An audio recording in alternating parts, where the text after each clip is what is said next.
बंगाल के अंदर 2016 के अप्रैल में चुनाव होने वाले हैं और इस चुनाव के अंदर टीएमसी की जो सरकार है, ममता बनर्जी प्रयास कर रही हैं कि एक परसेप्शन बने कि उनकी सरकार बंगाल को विकसित कर रही है। The Bengal state is surging ahead under Mamata Banerjee. और उस प्रयास के अंदर मीडिया के अंदर एडवर्टीजमेंट्स देकर, national newspapers and vernacular newspapers के अंदर फुल पेज एड्स देकर, जो आप लोगों ने भी देखे होंगे, आपको उसकी कॉपी भी मैं स्कैन करके दे दूंगा, जिसके अंदर to show the growth in Bengal they have made comparisons with all India basis. These are blatant distortions of statistics, and the purpose is Bengal April 2016 assembly elections. Their first issue that they have taken is to show the GSDP, gross state domestic product 2014-15, Bengal की उन्होंने 10.5% दिखाई है और India का base लिया है 7.5%। Similarly industries पे, agriculture पे कुछ स्टेटिस्टिक्स है, मैं उसको प्रेस नोट में आपको दूंगा, but overall let me explain. कोई भी स्टेटिस्टिक्स जब देते हैं या परसेंटेज निकालते हैं on economic growth, is on a base figure. Base क्या होता है? Base figure of West Bengal is very low in comparison to India. Indian economy is at $2 trillion plus, whereas Bengal is anything about $100 billion. आपको example देने के लिए, 100 रुपए में कहीं 100 रुपए की बढ़ोतरी हो, किसी के पास बेस 100 रुपए का है, 100 रुपए की बढ़ोतरी हो, तो आप उसको 100% बढ़ोतरी परसेंटेज के टर्म्स में मानते हैं।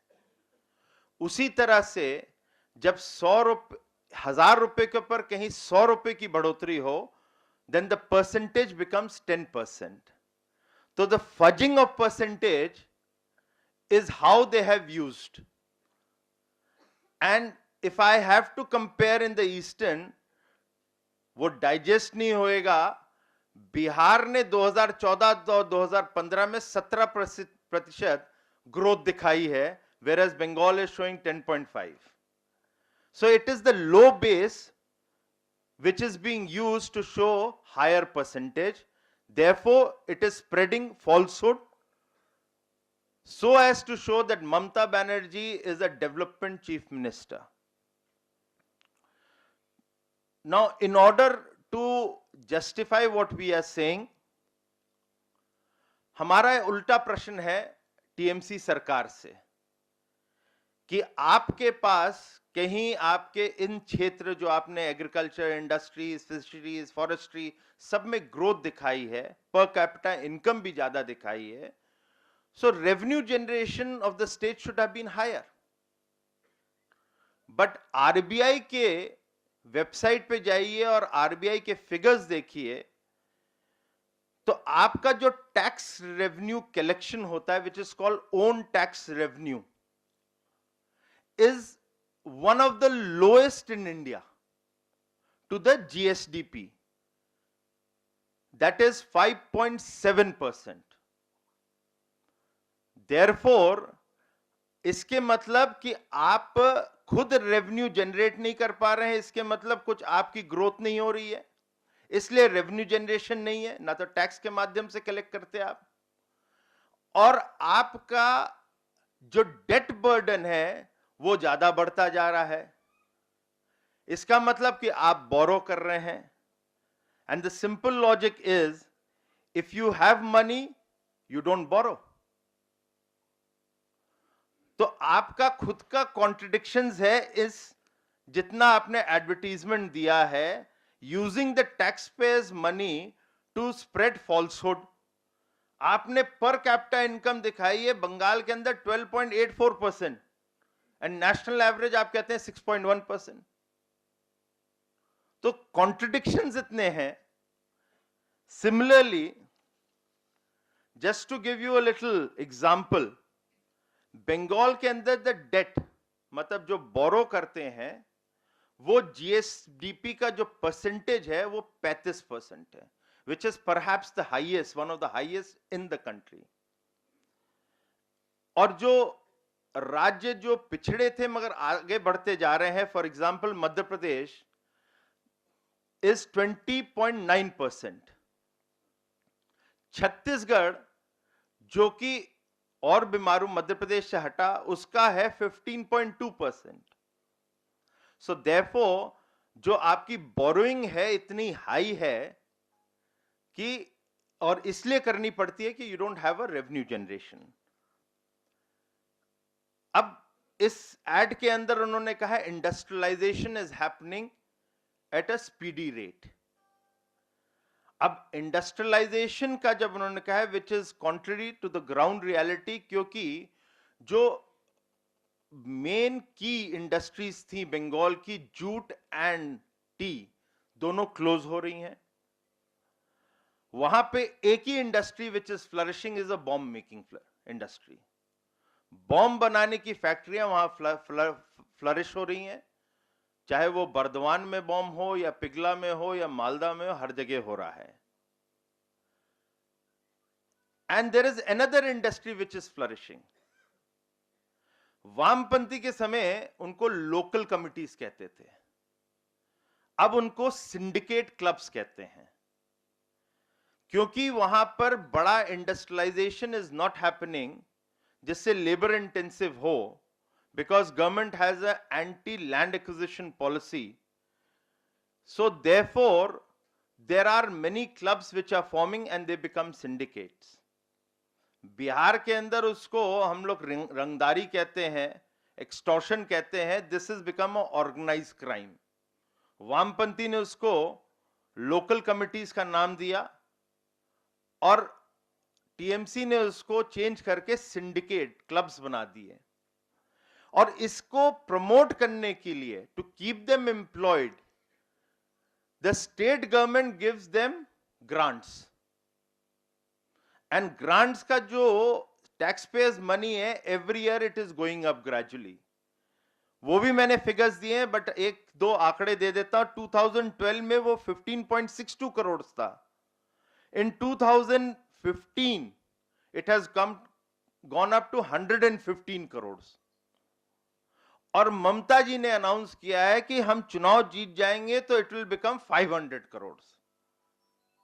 अब this is our organize syndicates called clubs, so as they work as the TMC workforce and they remain unemployed because they don't have any jobs, or there is no industrialization happening, and this is a huge roadblock।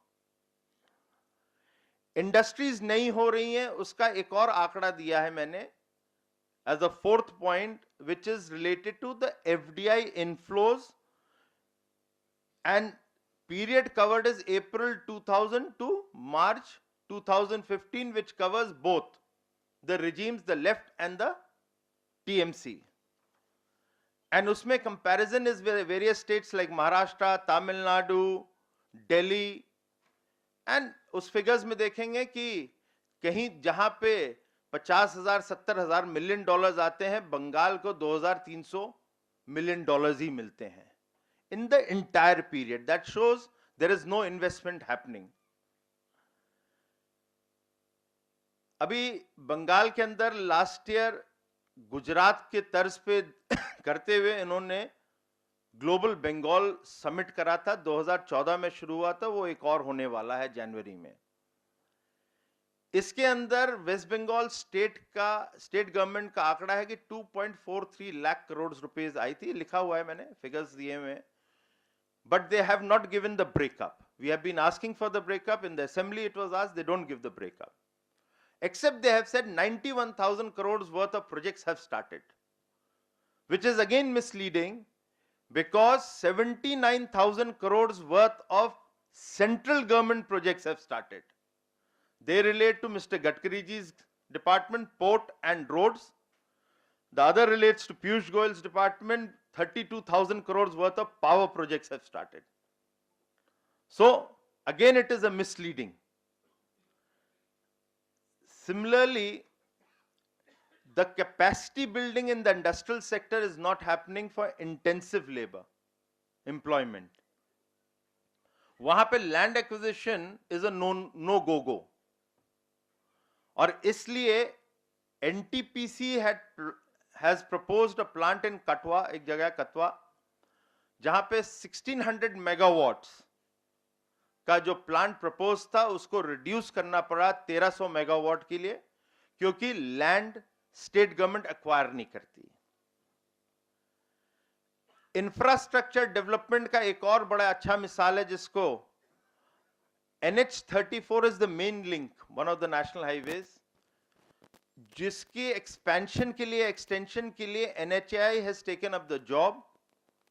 उसका पैसा भी NHAI has given to the state government, and there is, the farmers went to the court, High Court of Calcutta, that they are not receiving the money. Justice Sanjay Banerjee of Calcutta High Court has indicted the state government and said, despite NHAI giving funds to the state government, the same are not being disbursed to the farmers. It's a direct indictment of diverting the funds. ममता जी से आखिरी में कुछ प्रश्न है, क्योंकि उनकी सरकार ने ऑल इंडिया बेसिस कंपैरिजन किया है। उसका मैंने 3-4 प्रश्न पूछे हैं कि लैंडलेस जो रूरल हाउसहोल्ड्स हैं उसकी ऑल इंडिया बेसिस में परसेंटेज कम है, बंगाल में वो 70% है। कच्चे जो हाउसेज हैं उसकी बंगाल में परसेंटेज हायर है ऑल इंडिया से ज्यादा। Mobile is another indicator of asset now in rural India. Bengal के अंदर ऑल इंडिया से कम लोगों के पास एवरेज है mobile as an asset, it is now considered as an asset. तो उसके भी आंकड़े, and the source is the socio economic caste census government of India जो रिसेंटली रिलीज्ड हुई है। एग्रीकल्चर सेक्टर को उन्होंने कहा है कि there the growth is 6.49% on a national average, which is just about 1.5%. Again, its comparison is wrong. Base is low आपके यहाँ और national level पे, but it is a fudging of figures. That is our accusation, because Bengal के अंदर through agriculture और you में से cultivation के आधार पर जो इनकम जनरेट होती है वो है 18.87%। National average is 30.11%। देयरफॉर वो भी आपका आंकड़ा गलत है। लास्टली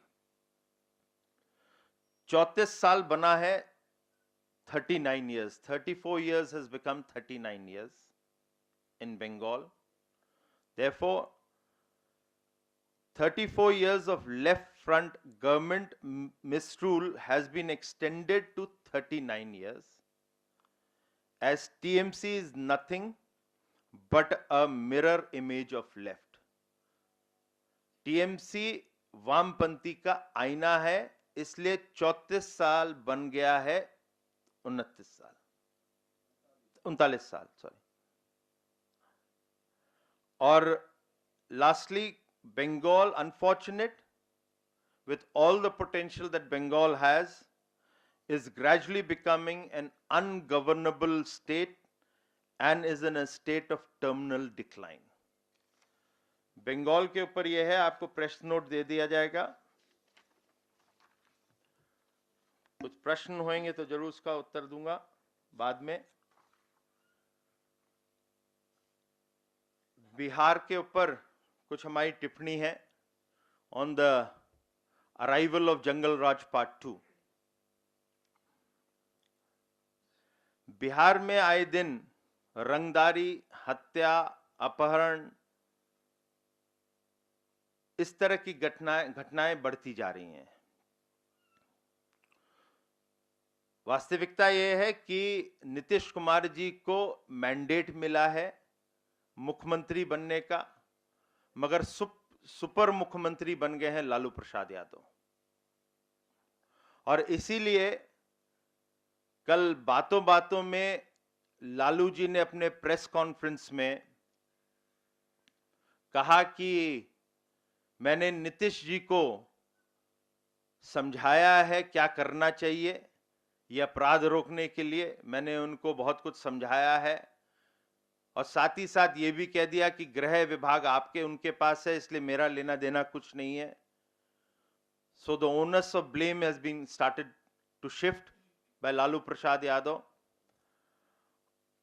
और उसके अंदर सुपर सीएम के रूप में उन्होंने नीतीश जी को एक जूनियर सीएम के रूप में समझाया है कि कैसे रोका जाता है। मगर दुर्भाग्य यह है कि ये घटनाएं जो यहां पर अभी तक आ रही हैं वो तीन चार घटनाओं का जिक्र नेशनल लेवल पे हो रहा है। हमने कंपाइल किया है कि नवंबर से अभी तक 15 घटनाएं हो चुकी हैं जो रंगदारी की हैं, फिरौती की हैं, हत्या की हैं, जो कि पुलिस को धमकाने की हैं। बिहार के अंदर एक माहौल बनाया जा रहा है कि फियर साइकोसिस का एक माहौल बनाया जा रहा है। उसके अंदर जो पुलिस है उनको भी पीटा जा रहा है।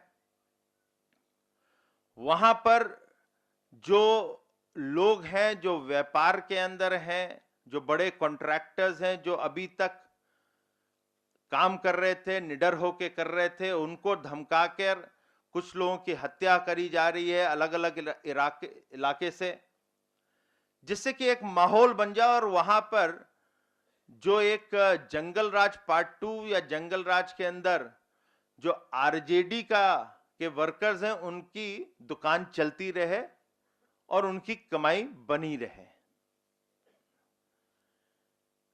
अभी जो दरभंगा में एक घटना हुई, उसके जो प्रोजेक्ट मैनेजर हैं, जो एक जॉइंट वेंचर है वहां पे सीएनसी कंपनी का, उसके जॉइंट मैनेजर बीके झा ने कहा, और कल ही उन्होंने खुलासा किया कि उनसे उनकी कंपनी से 75 करोड़ रुपए मांगे गए थे रंगदारी के रूप में। वो ना देने से ये हत्या उनके इंजीनियर्स की हुई है।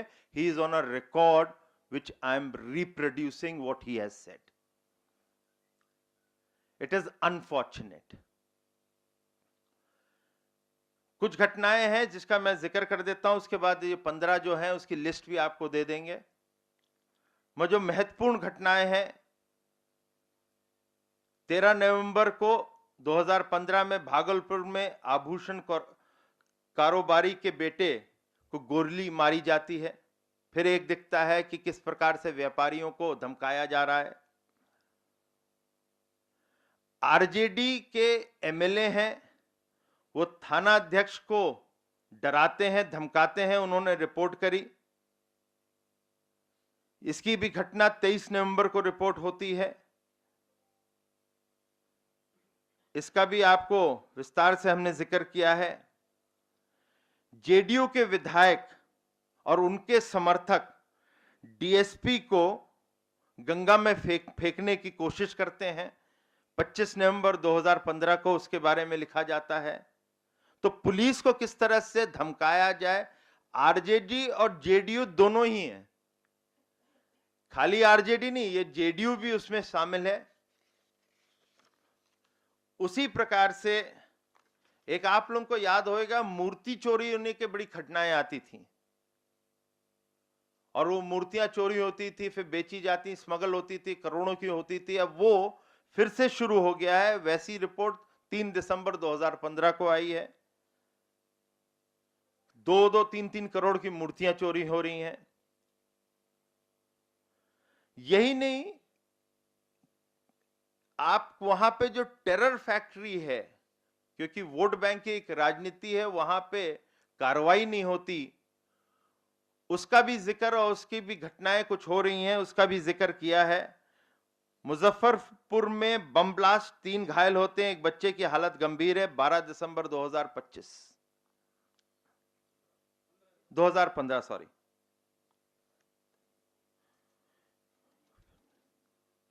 एक विधायक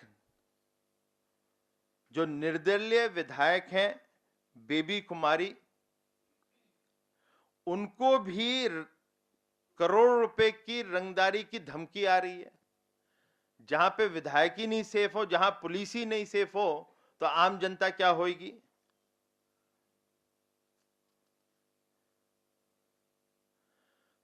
वहां पर जो प्रोफेशनल एक तो प्रोजेक्ट पे काम कर रहे हैं, उनको हो रहा है रंगदारी की। मगर जो आपको याद होएगा, जंगल राज पार्ट 1 के अंदर भी होता था कि लोग जो डॉक्टर्स होते थे, जो लॉयर्स होते थे, उनको भी उठा के ले लिया जाता था।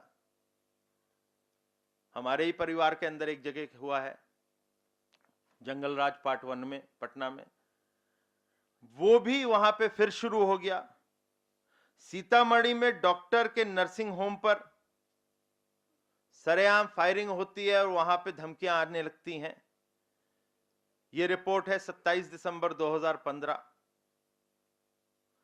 तो इस प्रकार से 15 घटनाओं का हमने जिक्र किया है, जिसकी आपको एक डिटेल रिपोर्ट आपको मिल जाएगी।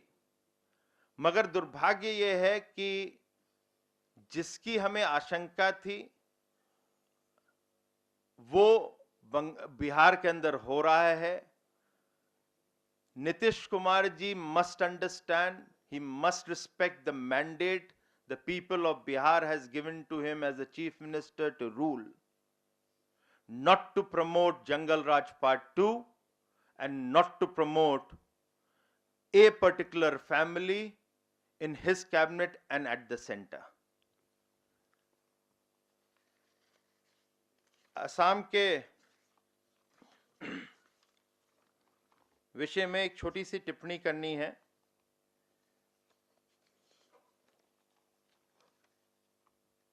मुख्यमंत्री जो असम के हैं, उनके एडवाइजर हैं मिस्टर देका। उन्होंने अभी अभद्र टिप्पणी करी थी प्रधानमंत्री और स्मृति ईरानी जी के ऊपर, जिसकी हमने खंडन भी किया।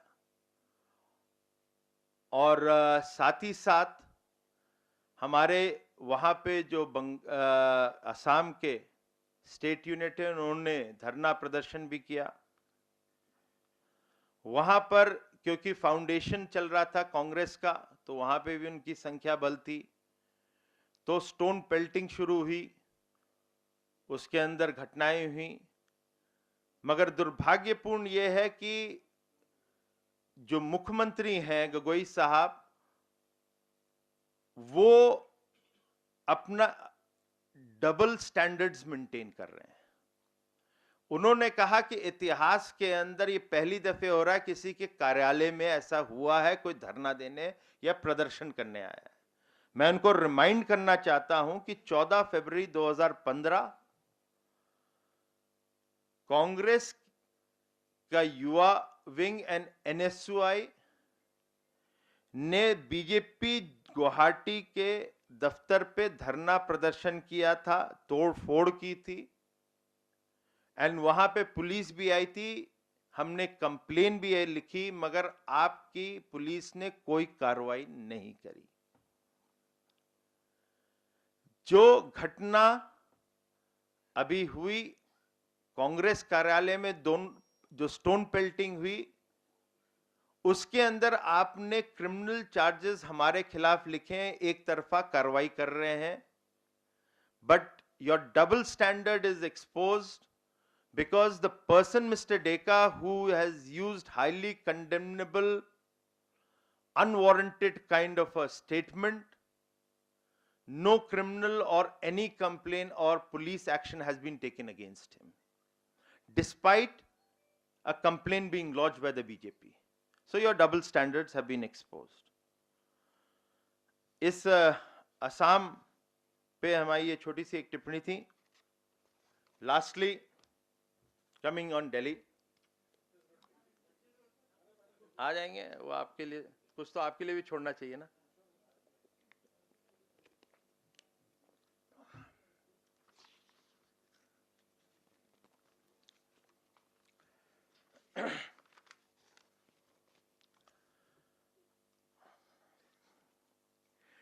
Daily accusations and press conference of Aam Aadmi Party is turning into a damn squib.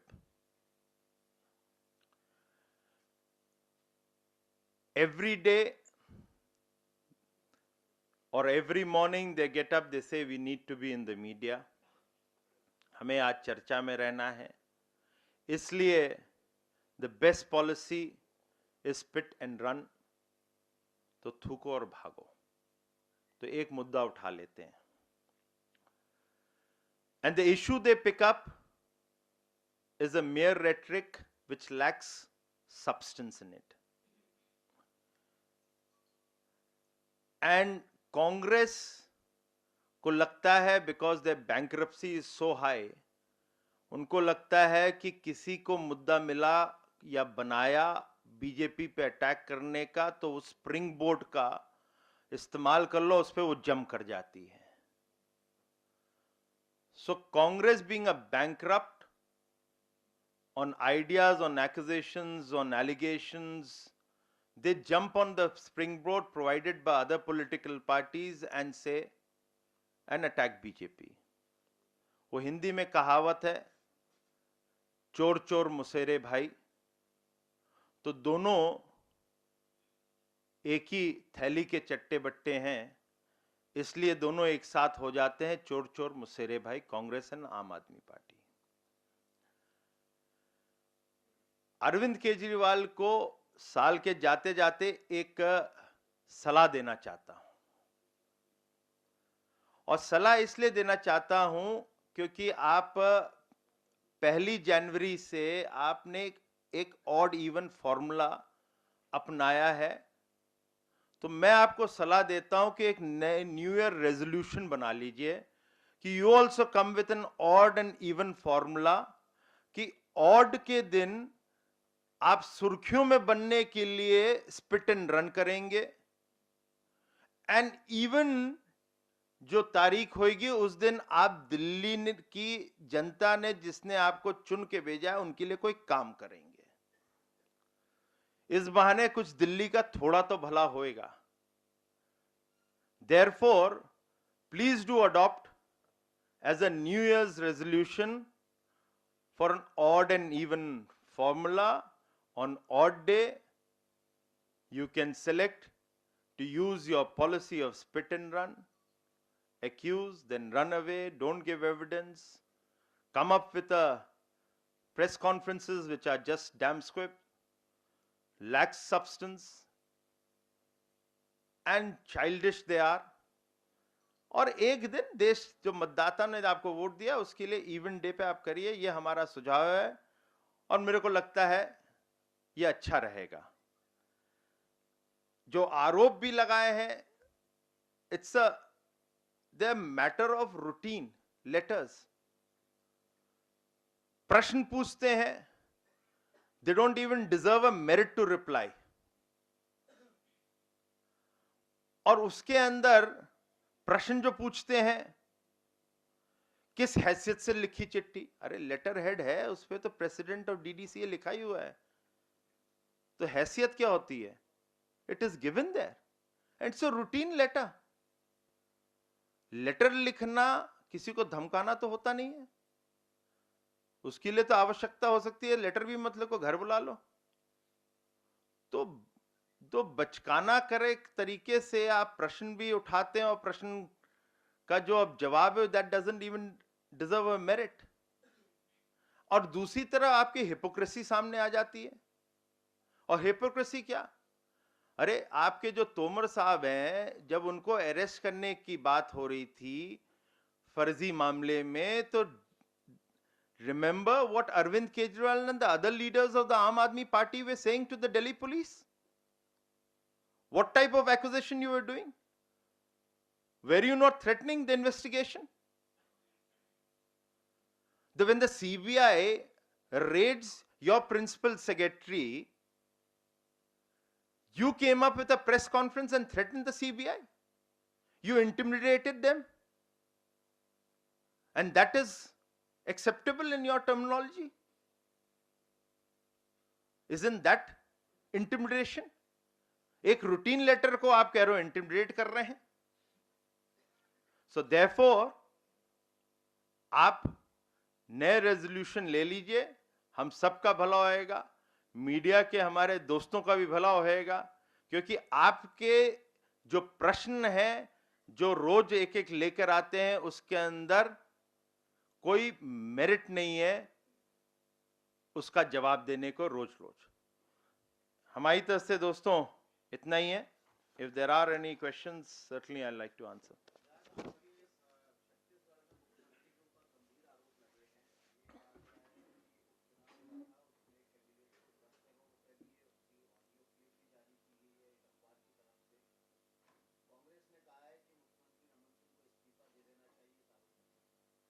नहीं, कांग्रेस तो मैंने कहा ना कि कोई भी स्प्रिंग बोर्ड मिल जाए जम कर जाती है, तो रोज सबसे इस्तीफा मांग रही है, तो आवश्यक नहीं है कि उनके इस्तीफा मांगने की पेशकश पे बहुत गंभीरता से कोई जवाब दे।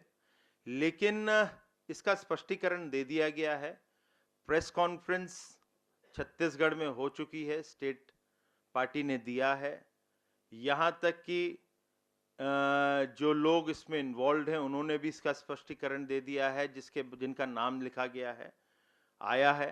तो ये सब चीजें आ गई हैं, तो इस पे जो स्टेट पार्टी ने जवाब दिया है वही जवाब है।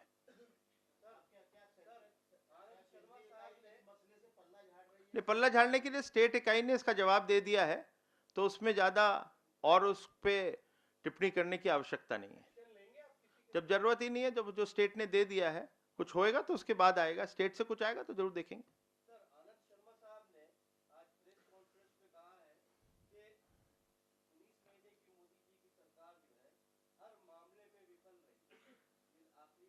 चलिए, अब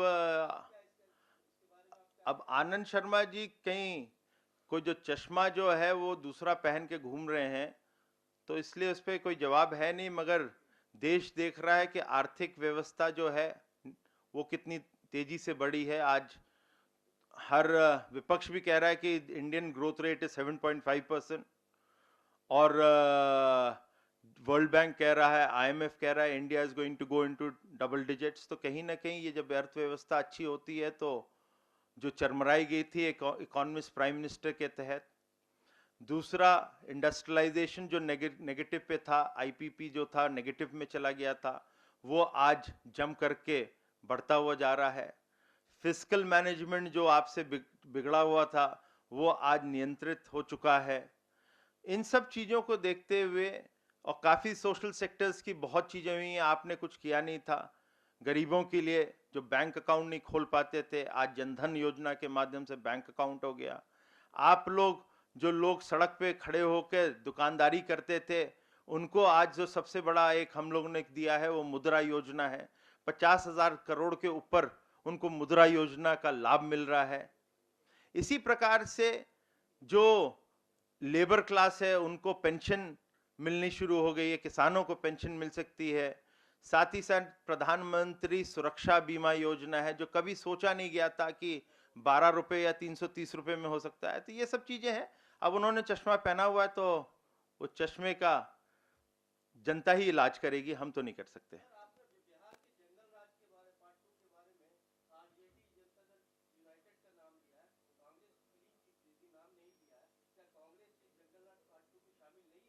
अब उसका भी कुछ आ जाएगा, अभी तो थोड़ा बहुत अभी जीती है, अभी आ जाएगा, उसको भी दिखेगा क्या क्या क्या करते हैं। कुछ होएगा तो अभी तो शुरुआत है। 2 महीने में इतना ही हो गया, वही वो कम नहीं है, तो थोड़े दिन में आ जाएगा, उसका भी बताएंगे आपको।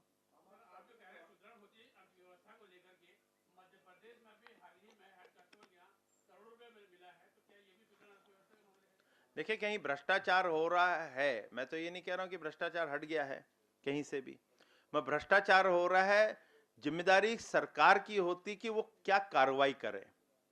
कहीं कार्रवाई कर रही है और पकड़ रही है तो एक कदम उठा रही है, और मगर जहां भ्रष्टाचार हो उसको लीपापोती करके बचाया जा रहा है, वो एक अलग नजरिया हो जाता है सरकार का। तो उसके उदाहरण यूपीए के बहुत हैं, बंगाल के बहुत हैं, आप जहां बोले वहां का दे देंगे।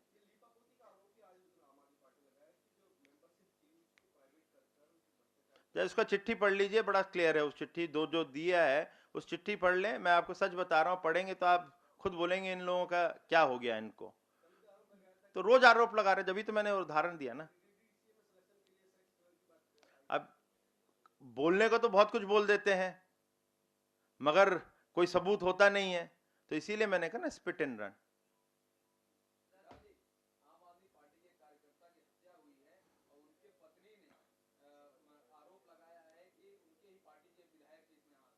अब ये तो आम आदमी पार्टी के जो लोग हैं उनको बताना चाहिए कि एक पत्नी ने पहले आरोप लगाया आपके विधायक पे, उसको पीटते थे, सोमनाथ भारती जी का केस चल रहा है, एक फर्जी डिग्री लेने का चल रहा है, काफी जो शराब रखने का वो चल रहा है, मगर अरविंद केजरीवाल को ये साफ सुथरा दिखता है।